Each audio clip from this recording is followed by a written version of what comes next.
உங்கள் அனைவர் மீது வல்ல இறைவனின் சாந்தியும் சமாதானம் உண்டாவதாக. இஸ்லாமிய உளவியல் இந்த பாடப்பிரிவில் நம்ம அடிப்படையான விஷயங்கள் இருந்து மெல்ல மெல்ல நம்ம பயணமாக இருக்கிறோம். உங்கள் அனைவரையும் சந்திப்பதில் மிக்க மகிழ்ச்சி. அல்ஹம்துலில்லாஹ். போன கிளாஸ்ல நம்ம கதிர் சொல்லக்கூடிய டிவைன் டாக்டரின், அதாவது தெய்வீக ஆணை ஒரு பக்கம் இருக்கு, ஒரு பக்கம் இராதா சொல்லக்கூடிய ஃப்ரீவில், ஹியூமன் மனிதனுடைய ஆசை விருப்பம், இன்னொரு பக்கம் மசூலியா சொல்லக்கூடிய பொறுப்பு, பர்சனல் ரெஸ்பான்சிபிலிட்டி. இதுல ஒவ்வொருத்தவங்களும் போன தடவை கிளாஸ் கேட்டு இருந்தேன். இது மூணுல எது வேணாலும் நம்ம தேர்ந்தெடுத்தாலும் ஒவ்வொருத்தவங்க சொல்லியிருந்தேன். சிரமங்கள் சஞ்சங்கள் வரும்பொழுது சில நபர்கள் வந்து பர்சனல் ரெஸ்பான்சிபிலிட்டி பொறுப்பெடுத்தாங்க, சில நபர்கள் வந்து ஃப்ரீவில்ல பிளேம் பண்ணாங்க, சில நபர்கள் வந்து கதிரை பிளேம் பண்ணாங்க. எதனுடைய அடிப்படையில இதை பிளேம் பண்றோம் யார சொல்ல முடியுமா? அந்த கொஸ்டின்ஸ் உங்களுக்கு புரிஞ்சிருக்கும். நம்ம 8th கொஸ்டின்ஸ் வந்து ஒரு சைக்காலஜி ரிலேட்டட் கொஸ்டின்ஸ். அதுதான் உங்களுடைய மனநிலை, உங்களுடைய பேட்டர்ன், உங்களுடைய தாட் பேட்டர்ன், உங்களுடைய எமோஷன் பேட்டர்னு, உங்களுடைய பிஹேவியர் பேட்டர்ன் சொல்லக்கூடிய அந்த கேள்வி சைக்காலஜி. அப்ப அதை நீங்க எது தேர்ந்தெடுத்துங்க? நமக்கு சஞ்சலங்கள் சிரமங்கள் வரும்பொழுது இது எதை நம்ம வந்து குறை சொல்லுவோம்? இப்ப இந்த 3 விஷயங்கள்ல நம்ம என்ன செய்யறோம்? நம்மளுடைய அறிவு, நம்மளுடைய எமோஷன்ஸ், நம்மளுடைய பிஹேவியர்ஸ், இதை நம்ம வந்து எப்படி பயன்படுத்துறோம், எப்படி நாம பயன்படுத்துறது, அதுதான் வந்து கடந்த கிளாஸ்ல பார்த்தோம். அப்ப இதுல முக்கியமான யோசிக்க வேண்டியது, இயற்கையாவே நமக்குன்னு உள்ள விஷயம் பார்க்கும் பொழுது ஒரு மனிதன் இயற்கையாகவே எபிலிட்டி டு லேர்ன், ஒரு விஷயத்தை கற்றுக்கொள்ள முடியும். ஒவ்வொரு மனிதர்களால் கற்றுக்கொள்ள முடியும். அந்த அறிவு மனிதனுக்கு கொடுத்திருக்கான். அதெல்லாம் தன்னுடைய நடத்தைய மாற்றி அமைச்சுக்கலாம். அதே மாதிரி ஃப்ரீடம் டு சாய்ஸ், ஃப்ரீவில், அதாவது தனித்து இயங்க முடியும். 3வது எபிலிட்டி டு கான்ஸ்ட்ரக்ட். எபிலிட்டி கான்ஸ்ட்ரக்ட்னா அவன் கட்டதின்பாக ஒரு கட்டமைப்பை அவன் உருவாக்க முடியும். இது ஒரு பக்கம்.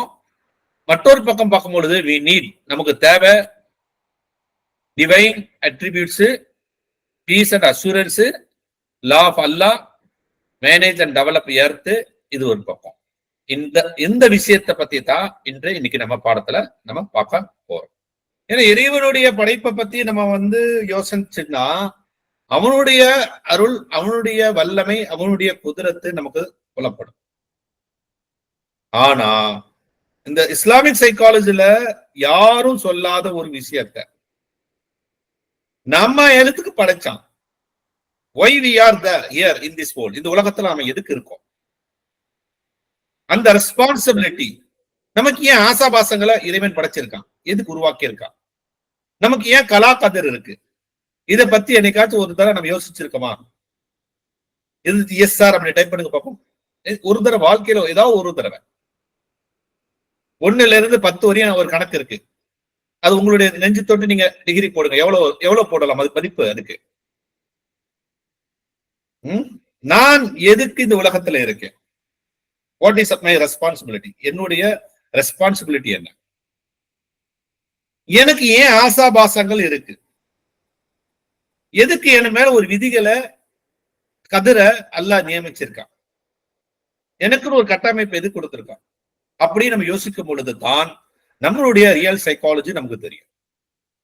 அதாவது சொல்லுவோம், நம்மளுடைய பிஹேவியர்ஸ அனலைஸ் பண்ணுங்க, நம்மளுடைய தாட்டை அனலைஸ் பண்ணுங்க, நம்மளுடைய எமோஷனை அனலைஸ் பண்ணுங்க, நம்ம சொல்லிடுறோம். அதுதான் உளவியல்.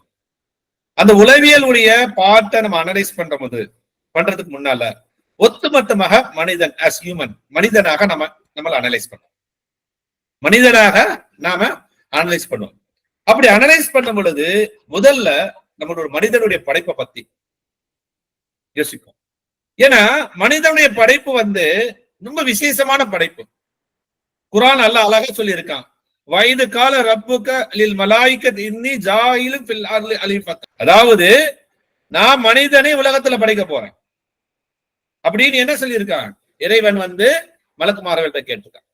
அப்ப அவங்க சொன்னா, விஷம் செஞ்சு ரத்தம் சித்தக்கூடியவர்களாக நீங்க படைக்க போறாங்க.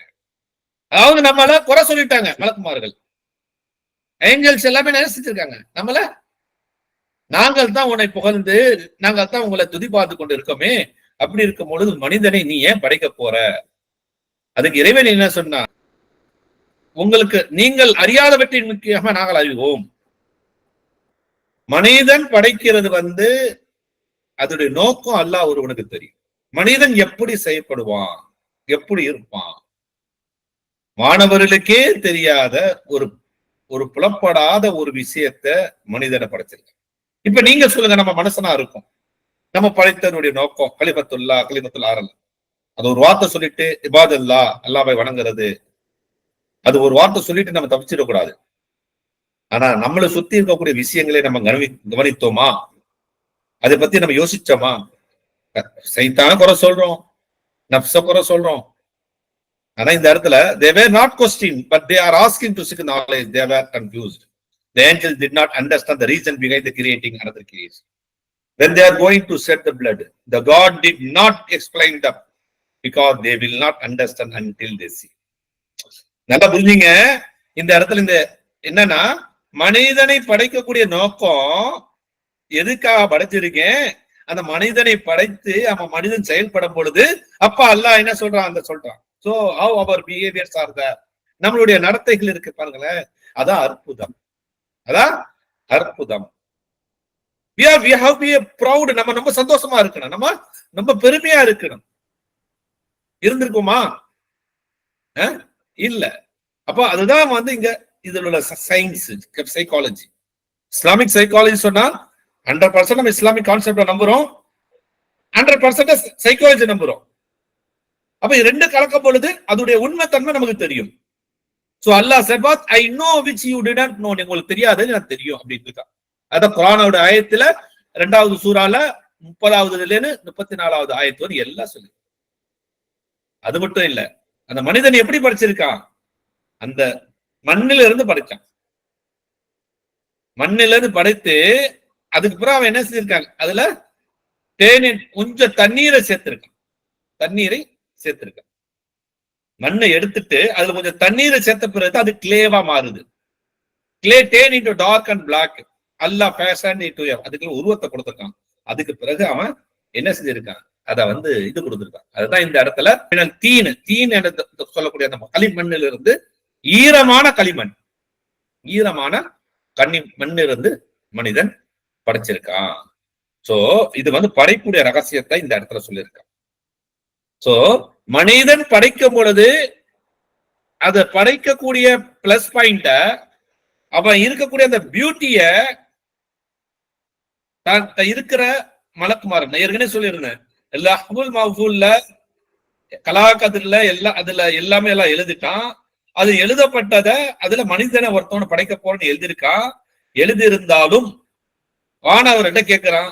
கேட்கும் பொழுது அவங்க என்ன சொல்றாங்க, ரத்த சிந்தக்கூடியவங்களா நீங்க படைக்க போற? அப்ப அவங்க சொன்னா இல்ல, அவங்க எப்படிப்பட்டவங்கன்னு உங்களுக்கு தெரியாதது எனக்கு தெரியும்.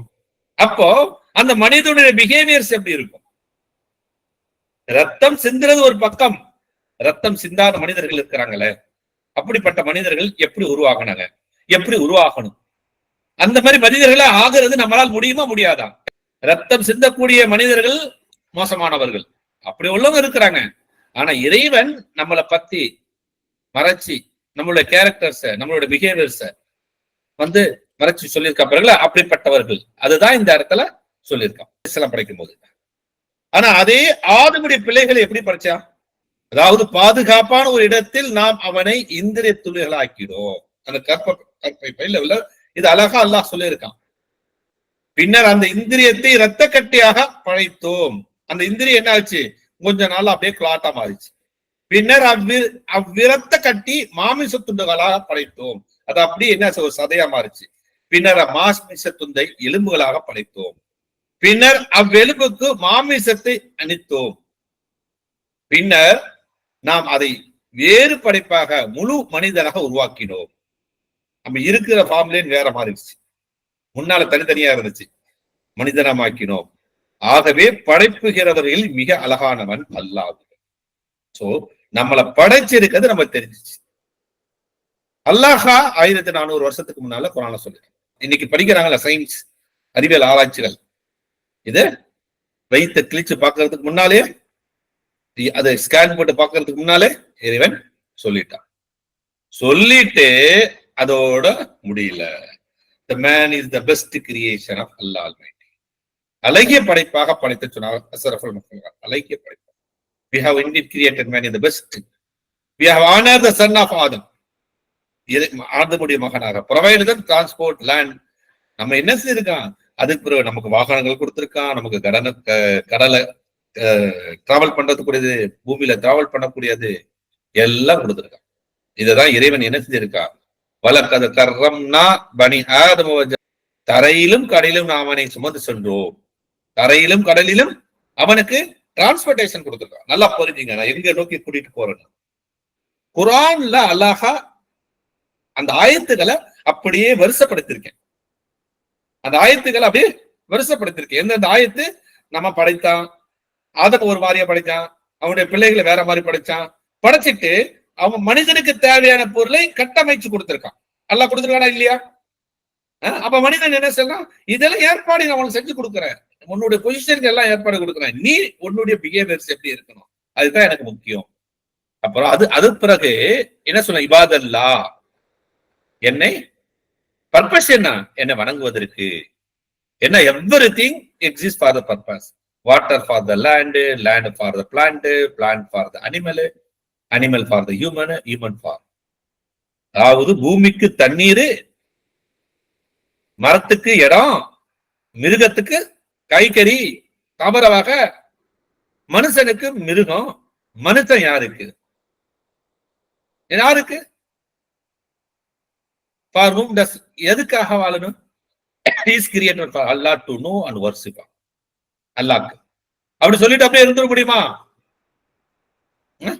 அதாவது எல்லாம் கொடுத்துட்டான், எல்லாம் கொடுத்துட்டான், இருந்த முடியாது. அப்ப அதுதான் வமா ஹலக்த ஜின்ன வல் இன்ஸ இல்லா லியஅபுதூன். ஜின்களை மனிதனை என்னை வணங்குவதற்காக தவிர வேறு எதுக்காக படைக்கல. இபாதல்லா, இறைவனை வணங்குவதற்காக. அதுக்குத்தான் அன்னைக்கு சொன்னாங்களே, நாங்கத்தான் உன்னை வணங்குறதுக்கு இருக்கமே, அப்ப ஏன் நீ மனுஷனை படைச்சா? மலக்குமார்கள் போதுமே அல்லாஹ்க்கு, அப்ப ஏன் மனுஷனை படைச்சான்? எனக்கு யோசிச்சிருக்கீங்களா? அப்ப அவனுக்கான மலக்குமார்கள் போதுமே, தனும் சிந்தரான், அதையும் சிந்தரான். அப்போ இந்த இடத்துல என்ன, அதாவது அல்லாஹ் அவனை வணங்குவதற்காக நம்ம படைச்சது இல்லாம அவன் எதுக்காக படைத்திருக்கான், என்ன ஒரு விஷயம் இருக்கு இதுல, என்ன அதை ஞாபகப்படுத்துறதுக்காக. ஆனா மனிதன் தன்னுடைய செயலிலிருந்து தூரமாக்கி இருக்கான். அதோடைய தொடரா அவனை திருத்துறதுக்கு வாய்ப்புகள் கொடுத்தது.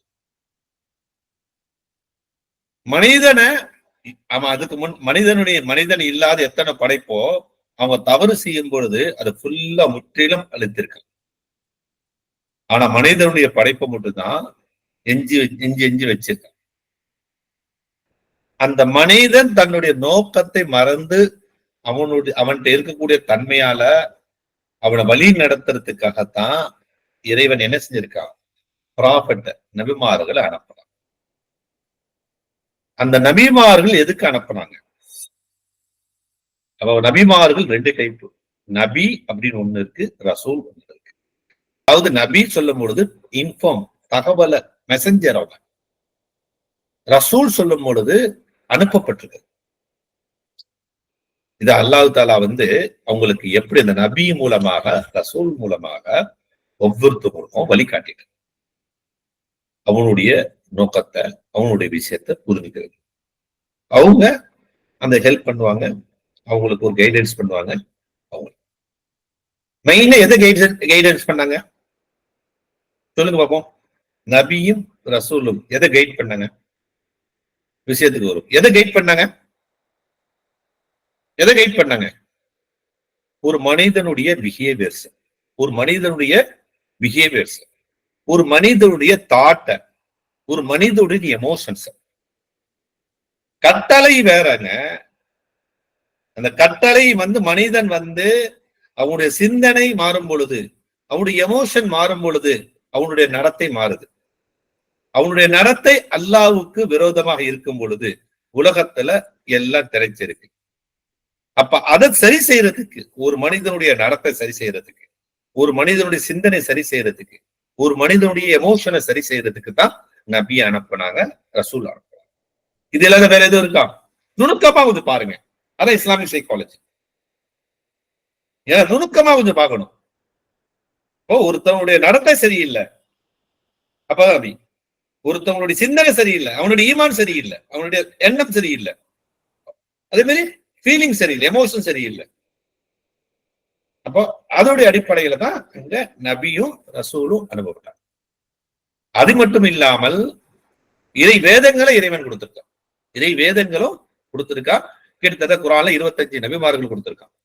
இப்ப இறை வேதங்கள் கொடுக்கும் பொழுது தௌராத் வந்து மூசா நபிக்கும், ஜபூர் வந்து தாவீதுக்கும், தாவூத் அலை இஸ்லாமுக்கும், இஞ்சில் வந்து ஈசா அலை இஸ்லாமுக்கும், அல் குர்ஆன் வந்து முகமது நபிக்கு கொடுத்திருக்கான். கொடுத்துட்டு இததான் குர்ஆன்ல நம்ம வேற யாரும் சொல்லி கேட்கறது தேவையில்ல, அல்லாஹ் குர்ஆன்லயே சொல்லிட்டான். ரசூலன் கது கசஸ்நாஹும் அலைக்கும் மின் கப்ரு. ரசூலும் இறைவன் ஒவ்வொரு கூட்டத்திற்கு மாத்தி மாத்தி நாம் நபியை அனுப்பி வச்சிருக்கோம். அவங்க அதாவது அல்லாஹ்வின் மக்களுக்கு சாதாரண ஆதாரமும் இல்லாதிருப்பதற்காக இந்த தூதருக்கு பின்னர் தூதர் பலரை அல்லாஹ்வுடைய இன்ஃபர்மேஷன்ஸ், அல்லாஹ் உன்னை எதுக்காக அனுப்புன, உன்னை எதுக்காக சரி செஞ்சிருக்கேன், அது அழிஞ்சிடக்கூடாதுங்கிறதுக்காக ஒரு நபிக்கு பிறகு இன்னொரு நபி அனுப்பணும். பலரை அந்த சரித்திரங்களை முன்னர் நாம உங்களுக்கு கூறியிருக்கு, அல்லாஹ் உங்களுக்கு தெரிஞ்சிருக்க. இனியும் நான் உமக்கு இறக்கிய இந்த குர்ஆன் அதற்கு அல்லாவே சாட்சி. மற்றவங்களுக்கு நபி, உங்களுக்கு யாரு? குர்ஆன். நல்லா புரிஞ்சுங்க. மற்றவங்களுக்கு நபி, உங்களுக்கு குர்ஆன். அவ்வேதத்தை தன் அறிவு கொண்டே இறக்கி வைத்தான். இதற்கு மலக்குகள் சாட்சி கூறுகிறார்கள். மேலும் சாட்சியல் அல்லாஹ் போதுமானது. இப்ப அதுதான் இந்த இடத்துல குர்ஆன் அண்ட் கண்டெம்ப்ளேஷன் ஆஃப் அல்லாஹ்ஸ் கிரியேஷன்ஸ். ஏன்னா இந்த இன்னைக்குள்ள பாடத்தை ஃபுல்லா குர்ஆனுடைய அடிப்படையில நமக்கு விளக்கம் சொல்றதுக்கு இல்ல, நமக்கு எல்லாத்துக்கும் தெரிஞ்சது தான். அதெல்லாம் ஒவ்வொன்றும் குறைச்சு நம்மளுடைய ரெஸ்பான்சிபிலிட்டி என்ன? நம்மளுடைய ரெஸ்பான்சிபிலிட்டி ஒரு வார்த்தையில சொல்லிட்டு கலிமத்துல்லா சொல்லிட்டு இபாதல்லாஹ் சொல்லிட்டு நம்ம போயிடக்கூடாது. அந்த ரெஸ்பான்சிபிலிட்டியை சரியா நம்ம புரிஞ்சுக்கணும். அந்த ரெஸ்பான்சிபிலிட்டியை சரியா புரிஞ்சுக்கிறதுக்கு தான் நான் வந்து இந்த இது கொடுத்தேன். ஏன்னா ரெஸ்பான்சிபிலிட்டி பேஸ் பண்ணி தான் நம்மளுடைய தாட் இருக்கும், நம்மளுடைய எமோஷன்ஸ் இருக்கும், நம்மளுடைய பிஹேவியர்ஸ் இருக்கும். அதுக்கு கலிஃபத்துல்லாஹ்னா பிரதிநிதி. பிரதிநிதினா ரோல் மாடல். லக்கத் கான லஹும் ஃபி ரசூலில்லாஹி உஸ்வத்துல் ஹஸனா. அப்ப கடைசி என்ன செஞ்சான்? எல்லாத்துக்கும் ரோல் மாடலா உஸ்வத்துல் ஹஸனான்னு சொல்லிட்டு யார் அனுப்பினாங்க? நபி அனுப்பினாங்க. யாரு மறுமை நாளையும் அல்லாவையும் மறுமை நாளையும் ஆதரவு வைத்து அல்லாவையும் அதிகமா நினைக்கூறுபாராக இருப்பவருக்கு அல்லாவின் தூதரில் திட்டமாக உங்களுக்கு அதான் அல்லாஹ் நபியை பார்த்து சொல்றாங்க. நமக்கு ரோல் மாடலா நபி வந்துட்டாங்க. என்ன ரோல் மாடல்? மனித குலத்துக்கெல்லாம் இறைவனுடைய மெசேஜ் சொல்றதுக்கு எல்லாமே வந்திருக்காங்க. வந்து அதோட என்ன முடிஞ்சிருச்சு? அந்த ரிசாலாத்து முடிஞ்சிருச்சு. அந்த ரிசாலாத்து முடிஞ்சிச்சு. எப்போ? கடைசியில இந்த ஆயத்து வந்துச்சு, மா கான Muhammad is not father of any man among you. அதாவது உங்களுடைய ஆண்கள் எவருக்கும் முகமது நபியை தகப்பனாக இருக்கவில்லை, அல்லாஹ்வுடைய தூதராகும் நபிமார்களுக்கு கடைசி முத்திரையாகும் இறுதி நபியாகும் என்று அல்லாஹ் ஒவ்வொரு பொருளுக்கும் பற்றி நங்கறியும். எதுக்கு இதெல்லாம் நான் சொல்றேன்னு வச்சீங்களா? இஸ்லாமிக் சைக்காலஜில நான் எந்த பாயிண்ட்டும் விட்டுறக்கூடாது, எந்த பாயிண்டையும் நான் விட்டுடக்கூடாது. ஏன்னா இதெல்லாம் ஃபண்டமெண்டல் ஆஃப் இஸ்லாமிக் சைக்காலஜி. இதெல்லாம் ஃபண்டமெண்டல் ஆஃப் இஸ்லாமிக் சைக்காலஜி. தேவையான விஷயத்தை அப்போ ஒரு வேகமா கிளான்ஸா பார்த்தாச்சு. அப்ப மனிதன் எதுக்கு படைச்சிருக்கான்? அந்த மனிதனுடைய பிஹேவியர்ஸ் என்ன இருக்கணும், மனித தாட் என்ன இருக்கணும், மனிதனுடைய எமோஷன்ஸ் என்ன இருக்கணும், அதுதான் இந்த இடத்துல நம்ம பார்க்கணும். அதான் கலிஃபத்துல்லா. கலிஃபானா பிரதிநிதி. Literally it means to succeed or replace a person due to his absence. ஒவ்வொரு மனிதனும் கலிஃபா, ஒவ்வொரு மனிதனும் கலிஃபா. எங்கெல்லாம் இறைவனுடைய அந்த பேரு நீதம் நடக்கலையோ, எங்கெல்லாம் அந்த ரெஸ்பான்சிபிலிட்டி இல்லையோ, அந்த இடத்துல யாரு ரெஸ்பான்சிபிலிட்டி எடுத்து செய்யறாங்களோ அவங்க தான் கலிஃபா. ரசூலுக்கு நமக்கு கலீஃபானா அந்த ஒவ்வொரு விஷயங்களும் technically it is used to describe a representative of earth or successor to the Muhammad position as the political, military and administrative leader of the Muslims. அததான் கலாஃபத்னு சொல்றாங்க. அப்ப ஒவ்வொரு ஆளுக்கும் ரெஸ்பான்சிபிலிட்டி இருக்கு. அது என்ன ரெஸ்பான்சிபிலிட்டி? சும்மா தொழுணும் போணும் வரணும் அதான் என்ன ரெஸ்பான்சிபிலிட்டி சொல்லுங்க பாபா. வயது கால ரசூலுல்லாஹ் லில் மலாயிக இன்னி ஜாஹில் ஃபில் கலீஃபத்தன் சொல்லிட்டான் இறைவன். நிச்சயமாக இவர் உங்களை நாம என்ன செஞ்சிருக்கோம்? உலகத்துல கலீஃபாவை அமைச்சிருக்கோம். அவன்தான் உங்களுக்கு முன் இருந்தவருக்கு பிரதிநிதியாக பூமியில் உங்களை ஆக்கினான். அவன் உங்களுக்கு கொடுத்தவற்றிருந்து உங்களை சோதிப்பதற்காக உங்களை சிலரை மற்ற சிலருடைய பதவிகள் உயர்த்தி இருக்கிறான். நிச்சயமாக உமது இறைவன் தண்டிப்பதில் மிக செய்தவன். நிச்சயமாக அவன் மிக்க பிழை பொறுப்பவன், பேரன்பு உடையவன். என்ன சொல்றான்? ஒரு கலீஃபாவா இருந்தாலும் நீ அதை பயன்படுத்தி தப்பு செஞ்சாலும் உன்னை நான் மன்னிச்சிடுறேன், உனக்கு அன்பு நான் கொடுக்குறேன், ரெடியா இருக்கான். எவ்வளவு அழகா சைக்காலஜிக்கல் பாயிண்ட் இந்த இடத்துல இறைவன் சொல்லியிருக்கான்.